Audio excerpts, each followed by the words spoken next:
Hey, folks. Kind of a funny time here. It's 3 o'clock on November 18th here on the East Coast of America. Um, and you are coming in from San Antonio. I'm sorry. I've been writing all day and I've had just the best time. So I kind of have to come out of I'm working on a new book, and every once in a while you have one of those days that are great. And today's one of them, but I need to come out and get ready for stuff tonight. So I had time to run this through and, welcome people from Eugene, Oregon, Greenville, South Carolina, Indianapolis. Facebook is here. Golconda, Illinois. I have never heard of Golconda, Illinois. Bentonville, Arkansas. I have friends in Bentonville. Rapid City, South Dakota. South Dakota is very high on my list of places to visit. Gainesville, Georgia. Coal City, Illinois. Rutgers, New Brunswick. Cambridge, Massachusetts. Going to be there sometime this week. Maybe tomorrow. Maybe not tomorrow. Soon. Anyway, just quickly, I thought I'd hop on here since I can't do this at the regular time. And it's interesting how many of you had very similar questions. So just a few minutes before I came on live today, the House of Representatives voted on the bill to require the Department of Justice to release the Epstein files. Now, just to be very clear, these are not the same files that came out last Wednesday. Those, about 20,000 documents, came from the Epstein estate, and those had been subpoenaed by the House Oversight Committee because the Democrats had forced it last August, if I recall correctly. And they released them as soon as the House came back into session after the 54-day shutdown. Now, one of the things that shutdown did is it forced House Speaker Mike Johnson, a Republican of Louisiana, to swear in Adelita Grijalva of Arizona, a Democrat who was elected on September 23rd. And as soon as she was elected, she signed the discharge petition to force a vote on this bill. And a discharge petition takes 218 votes. That's the number you need. And I'm going to try and come back to that in just a minute. Well, so the story of what happened between the time Grijalva signed the discharge petition and this moment, or the moment a few minutes ago when the bill actually passed, I'll tell you more about that in a second. The Trump administration and Trump himself put enormous pressure on the Republicans who had signed that discharge petition, and there were 4 of them, to switch their vote. Once the discharge petition is signed, there's no take backsies after that. So they were trying to get, especially Lauren Boebert, to cave and pull away her vote to stop it from going forward, stop the discharge petition from going forward. She refused to do so. The other signatories refused to do so as well. That would be Nancy Mace of South Carolina, whom Trump tried to chase by phone, Marjorie Taylor Greene of Georgia, and Thomas Massie, a Republican of Kentucky, had all signed on, and they refused to take their votes away. That teed up the vote on this bill within 7 legislative days for the petition to cure, or to ripen, I guess they call it, and another 2 legislative days was the deadline by which the House Speaker had to bring up this bill. But on Sunday night at 9:15, Trump did a really dramatic change and said, I don't care, go ahead, hold the vote. We have nothing to hide. We just need to get this behind us because I'm doing such a great job as president, and nobody's listening to the fact I'm doing such a great job as president because of this bill that's hanging out there. And a lot of people in the comments asked, what on earth was he doing? And why did he suddenly switch? When he said, I don't care about having this bill pass, I don't care about the Epstein files coming out. That is ridiculous. This man has moved heaven and earth to try and hide what's in those files, which is really interesting because what has already come out from the Epstein estate is horrific. I mean, that right there are career-ending cards and emails and so on. And he is clearly all over these files. But those concern him less than whatever the FBI has in their material, which is what's at stake with this bill. These are the FBI files that were produced after Jeffrey Epstein got back into the news in about 2018, when the Miami Herald, I believe it was, began really to say, wait a minute, why did he get such a sweetheart deal in 2008 under Alexander Acosta, who is now Trump's Secretary of Labor? Let's take a real look at what this man was doing and has been doing since. And that's when the FBI really stepped in and started to dig in. And that's what is at stake with these files that we're all talking about now. Trump clearly cares deeply about making sure these don't come out. So why did he change his position? And I think the way to look at that is the fact that he had lost control of the House Republicans.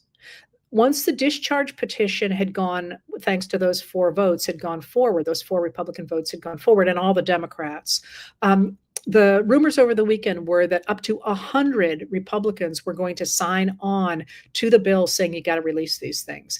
And the reason for that is because they are really caught between their loyalty to Donald Trump and their constituents who are very clear they wanted these things to come out.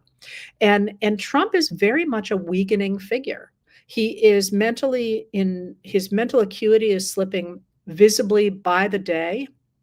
You can look at if you're interested, take a look at his speech he gave in front of people from McDonald's yesterday. It was not what one would normally expect of a United States president. Let's put it that way. His tariffs have been a disaster. We're facing inflation and now the potential for the Supreme Court to declare those tariffs unconstitutional. And with luck, I'll talk a little bit more about tariffs in a minute. People are extraordinarily unhappy with his deportation raids. This is a presidency that is already underwater. And the reason that the House members were starting to back away is because if he is more upset about what's in the FBI files than what was in the Epstein estate files, which were horrific, what is it? And nobody wants to be part of a cover-up of whatever it is that's in those files that Trump himself thinks is horrific. So they're playing, they're sort of playing behind door number 1, behind door number 2 stuff, right? So anyway, so Trump took a look at the fact he was losing control of the House of Representatives and the Republicans in the House of Representatives. And this is a huge issue for him. I mean, he has been able to do what he has been able to do to get out from underneath all of the indictments and impeachments and so on because the Republicans stood behind him. And on this, they are cleaving away from him. And it's not just on this, by the way, the embrace of many of his supporters, and now including Trump himself, of white nationalist Nick Fuentes, is really splitting the party. And it's not clear that people who voted Trump are in fact willing to go full embrace of Adolf Hitler. So there's that going on as well. But so he decided to get out in front of it and to say, yeah, go ahead and do this. But be really careful about that, because remember, if he really wanted this material out there, he could do it tomorrow. He could do it today. I mean, look what he did with other files like that of Amelia Earhart, right? He could just put these in the public domain, and he's not doing it. So it looks as if he is hoping that the Senate will bottle this bill up and it will not see the light of day. And let me get back to that in a second. So the vote, which took place just before I came on, was a vote. It passed by 427 to 1. The one person who voted against it was Clay Higgins, who's a Republican of Louisiana and a staunch Trump supporter. 7 people didn't vote.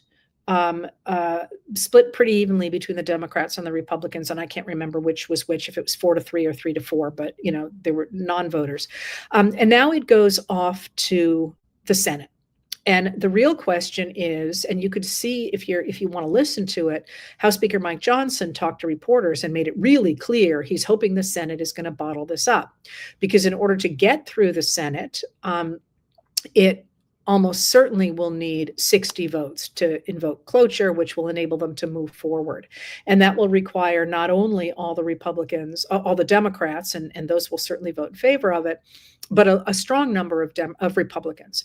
And that's going to be really interesting, because when Trump took office a second time around, the actual MAGA senators were not that many. There were probably about, we figured between 12 and 15 who were true MAGA senators, but the rest of the Republicans were establishment type Republicans who didn't really like Trump. And again, the same conditions that induced House members to vote in favor of this bill are there for Senate members as well. And you know that because last night, Senator Tommy Tuberville from Alabama, a Republican from Alabama, said, yeah, he was going to vote for this measure since Trump had said, go ahead and vote for it. Well, Tuberville is hoping to become governor of Alabama, and it's pretty clear that he thinks a vote against releasing these files will hurt his chances of winning the governorship in Alabama, which is one heck of a statement when you think of how firmly Alabama has been behind Donald Trump. So all the senators have to do this same calculation. And again, I don't know what's in those files, but I know if Trump is this concerned about them, it's not good, right? Let's put it that way at the very least. And you can see a lot of right-wing MAGA influencers coming around to this position that there's something in there and they need to come out. So the Senate might bottle it up for sure, but they also might not. And Trump has already told reporters that if it comes to his desk, he will sign it. Like, frankly, at that point, he virtually has to. And that means at that point, I suspect that he will try to get the Department of Justice to bottle it up. And he said this when he put a Truth Social post up in which he said, yeah, go ahead. I don't care. He said, give the House Oversight Committee everything it is legally entitled to. And that seemed to me to be a neon flashing light saying, I'm going to make a real stink over what actually gets produced to that committee. Now, a lot of people, so this is not happening anytime soon. None of this is going to go away soon, but put that in your calculations too. If you are a Republican who is hoping to win office in 2026 or 2028, do you want this to drag on? I mean, this is a Band-Aid you need to rip off because it is not going to be forgotten.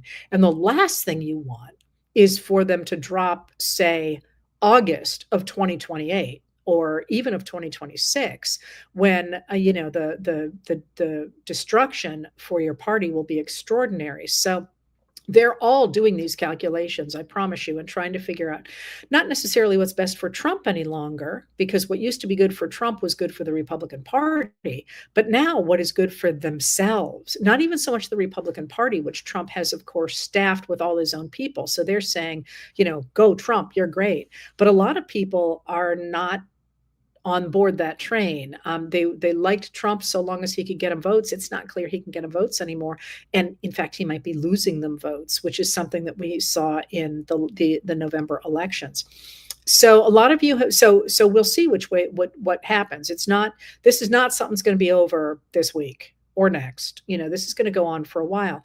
But a lot of you have asked about how do we know that these files haven't already been so butchered that there's not going to be anything in them. Well, we don't. We don't know who's got them. We don't know what's in them. But what I would say to you is this. Think about, and this is what a historian does. Think about how you find out something. And I think I talked about this the other day on some, either this or some podcast. When I need to find something out doing history, I literally sit there and think, who knows this? Who would know the answer to this? And then I reach out to those in history. I reach out to the documents. I look for places I can find that information that of somebody who has that information. So for example, when I was writing the book on Wounded Knee, a number of Lakotas take a train from what is now South Dakota to what is now Nevada. And I wanted to know what they did on that train, but they were not themselves people who kept diaries or had any kind of record left behind for something like a trip. They did have other records that were left behind, and they did actually do oral histories, but I wanted to know what they did on that train. So, you think about it, and I thought, how do I find out? How do I know what that train ride was like? And that took a little bit of time, but it turns out that at the Library of Congress, they have maps of where all the Union Pacific and Western lines ran during that year and where they went and where they stopped So I could then figure out where those men had gone and where they stopped. And then I could go into diaries of those places to see what people had to say, not about those particular men, but about the kinds of atmospheres that you would have in those places and why those places were important on this train ride. So every time you try and think of who has something, you got to think about that. And that's a really difficult one to do, of course, because they were indigenous Americans on a generic train ride. I gave you that whole setup because these are some of the most powerful people in the world, the wealthiest people in the world. They were using electronic devices. They were traveling in modern conveniences that have things like airplane pilots, and they were in big areas with a lot of people. And then there were enough investigations into them that it certainly seems likely that a lot of people have seen that information or stuff like it. Because if there was stuff that was untoward, and we know there was going on with Jeffrey Epstein and his associate Ghislaine Maxwell, it's not just Americans who had information about that. So the big thing that I'm interested is the money change. Where did money go? Because we know at least $1.1 billion changed hands through Epstein's major accounts. Those are bank records. Those are not trying to find a Lakota in 1890. Those are modern day bank records. They're going to exist. And so too are at least pieces of all the different files that the FBI has. And again, think about it. Are there copies of things like the many, many videos we know the FBI took out of Epstein's New York City mansion? I'd make copies. I mean, I don't know if they exist or not, but before we get all tangled up in, oh my God, they're not going to exist, the dam is breaking. And I would be very surprised if at the end of the day, the answer is it's a dead end. Everything's been destroyed simply because there is so much. And one, of course, of the things that is so much are the survivors. There are more than 1,000 survivors who all have stories, who know who was with them, who know what happened, and who are clearly, to my mind anyway, being very cagey in public because they're terrified they're going to get sued by some of these very powerful men. But there are ways around that now, too. For example, Marjorie Taylor Greene, the Republican of Georgia, has said she will tell their stories on the floor of Congress. And thanks to the speech and debate clause on the floor of Congress, she can't be sued over that. So, lots of people are real concerned about what we're going to see. And I don't know what we're going to see.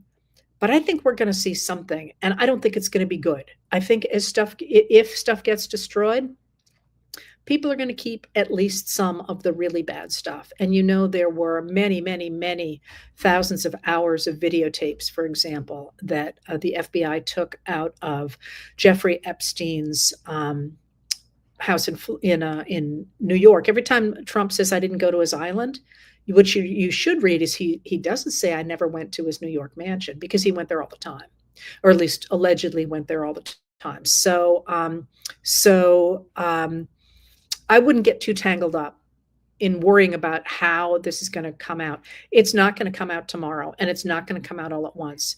But from my perspective, as somebody who searches for stories for a living, it will be much harder to hide this story than it will be to find this story. And that's not to say it couldn't be done, but I mean, right now, think about it. If you were trying to find this story, where would you go? I mean, you could make a list as long as your arm. I'd start with the banks, and you can move in the businesses, and you can move from there. But you could also do it the other way. You could start with some of the survivors. You could start with how they got tickets to come to the United States. Where did they stay when they got here? I mean, those are all things that investigative journalists can do and do pretty easily. It's going to be a mess to do it, but I wouldn't lose a lot of sleep about that. And similarly, concerns that they will have been cut up, maybe, but boy, there's an awful lot of people you've got to silence in order for that to happen. Unlike, as I say, my Lakotas, who at that time were not famous, in 1890, they were pretty easy to lose. Um, Donald Trump and the very powerful men that and women that surrounded Jeffrey Epstein in the 21st century, I think that's going to be a harder one to lose myself, if people really get interested in digging into it. All right, so you had a lot more questions, and let me get into them.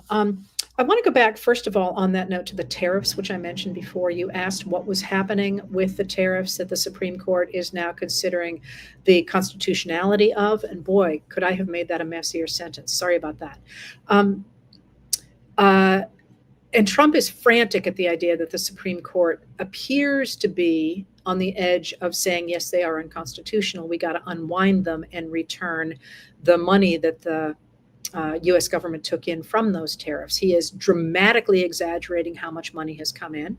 And he is saying that having to return that money will be a national security catastrophe. He used the word catastrophe, not disaster, but catastrophe. Well, not really.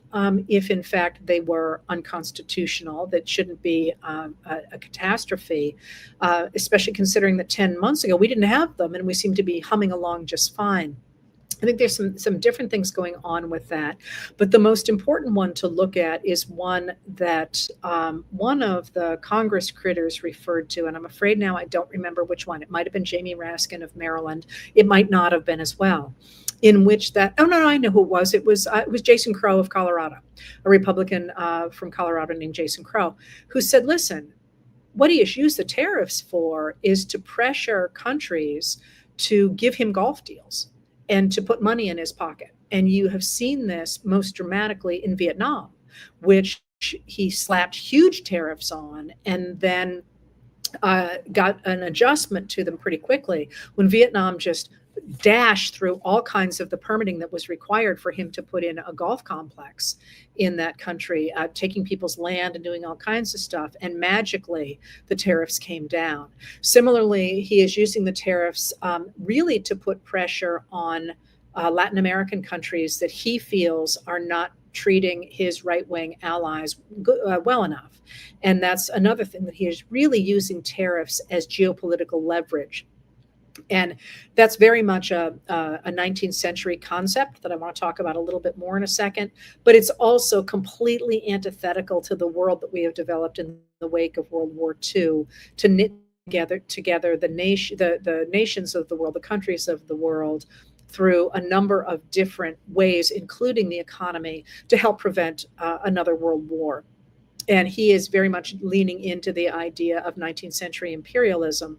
And that, I think, is where Venezuela comes in. Theoretically, he is doing it to protect America from incoming drugs, although the drug scourge that is really crippling the United States, although deaths have fallen since for a number of reasons. But one of the things that happened under the Biden administration is it made Narcan very widely available, which helped to reverse overdoses. But the real drug that is a scourge in the United States, of course, is illegal fentanyl. And that doesn't come in through Venezuela. That is created from China's precursor chemicals that go to Mexico and then come in from Mexico primarily to the United States. Venezuela produces different drugs, including cocaine, but lots of people are not dying from cocaine in the United States the way they are from illegal fentanyl. So he says this is about drugs, but it certainly looks increasingly as if he is trying to push the Maduro regime out of Venezuela. It is, interestingly enough, it is started out as a left-wing government, but it is basically an authoritarian government. And authoritarian governments, regardless of how they got into power, tend always to look pretty much the same by the time they become authoritarian. And he seems to be putting enormous pressure on Venezuela, on the Venezuelan people, to topple Maduro, perhaps with the hope of putting somebody in there who is more willing to hand over partial control of the great oil reserves in Venezuela. But the last I heard, he has said he is now going to talk to Maduro. Maybe he will try and get that out of him without forcing regime change on that country. But there does seem to be this whole attempt for the United States to get aboard this sort of 19th century imperial push that you see out of places like Russia to create larger spheres of influence, to make the United States control the Western Hemisphere, which is what Pete Hegseth, Secretary of Defense Pete Hegseth, said when he announced Operation Southern Spear, as he calls it, last Thursday or Friday. I don't remember which date. He literally said, we control we are the Western Hemisphere is our neighborhood, and we are going to police it, I think is what he said. So that, I think, is what's going on with that. Now, another question that you asked about is that is the Texas gerrymandering case that a circuit judge, I think it was that a three judge panel today threw out. And what's going on with that? That's really quite interesting, because this Supreme Court said, and I don't remember the year off the top of my head, and I should, that it could not interfere with partisan gerrymandering, which, by the way, in my opinion, and from my knowledge of American history, is really sorry, because I don't use profanity in public, but is bullshit. Anyway, they have said they can't touch partisan gerrymandering, but they still have the right to step in and stop racial gerrymandering. So if you remember, when the Texas legislature put through its measure to redistrict the state in the middle of the cycle, which is extraordinarily uncommon, what they kept saying is, this is partisan, it has nothing to do with race, this is partisan. Well, this three-member panel, by a vote of 2-1, said, oh, come on, this is a racial gerrymander. And the person who wrote the opinion was actually a Trump appointee, I believe. At least he has commented widely on it, joined by an Obama appointee. The third person who did not object to the redistricting was a Reagan appointee. Anyway, it will now automatically go to the Supreme Court. And it's not clear what the Supreme Court will do, because what the judges said is, this is a racial gerrymander, and you can't do it. We're going to toss it out. It will go to the Supreme Court, where there are many things the Supreme Court could do, including simply put a stay on it and drag their heels. So this new district map is the one they use in 2026, which has happened before. That's actually one of the key reasons that we have a majority in a Democratic majority, had a Republican majority in the House of Representatives in I think it was 2024, is because the Supreme Court delayed on getting rid of what was found to be an illegal gerrymander. Anyway, they could do that. There is the issue coming up that we have an election next year, and the courts are very reluctant to mess with maps right before an election because they think that's unfair. So it's possible the Supreme Court will simply let this languish. They may step in. We don't know what will happen with that, but it's really interesting because it does not affect Proposition 50 in California, where the voters in California just said, if you're going to redistrict, we're going to redistrict too, and give an advantage to Democrats in those districts until the year 2030. Theirs was not a permanent gerrymander. It was a brief gerrymander, and it too was explicitly partisan. So, the two don't affect each other. And it is my gut sense, which has nothing to do with this really, but it is my gut sense that this really naked attempt to redistrict our votes for the benefit of politicians is backfiring.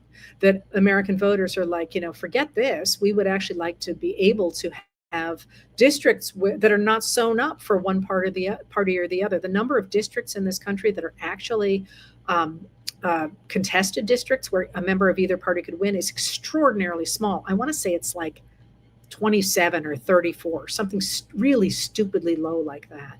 And I think you can see this in part by what's just happened in Indiana, where Trump and the governor of Indiana, Mike Braun, have been pushing really, really hard for a Republican gerrymander to take away the 2 Democratic seats out of the 9 seats that are in Indiana. And the Indiana legislature, it's a supermajority in the Indiana legislature for the Republicans. And the Indiana legislature said, no, we're not going to do it. The people just are furious. We are not going to do this. And I think people are paying attention. We do know, by the way, that neither Republicans nor Democrats like gerrymandering. It is unpopular across the political spectrum. All right, so a couple more questions you had today, just to be quick. I think the only one that I haven't really gotten to is what on earth happened today with Trump in front of Mohammed bin Salman, of the Crown Prince of Saudi Arabia. And that's actually, I think, 2 interesting things going on with that. It's worth watching some of what he said to reporters, because he, being Trump, because he was a bully and he was really offensive, and he was, I think, really, first of all, you have to remember the man is not fully in control of his faculties. At least that's my impression. But I think you also saw him trying to perform as an authoritarian. He was showing off for MBS. I'm as powerful as you are. I can order these reporters around as you can. I can be as rude as you would be. And I think that's interesting, because then there was also a moment where he was sort of falsely chummy with MBS, and sort of reached out and held his hand.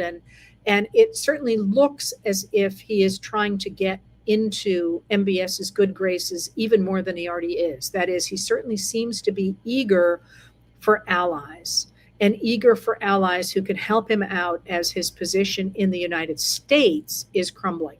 And in order to get that, of course, he seems willing to make a deal for American military hardware that has a number of national security people very nervous, because they're afraid it's going to end up in the hands of China.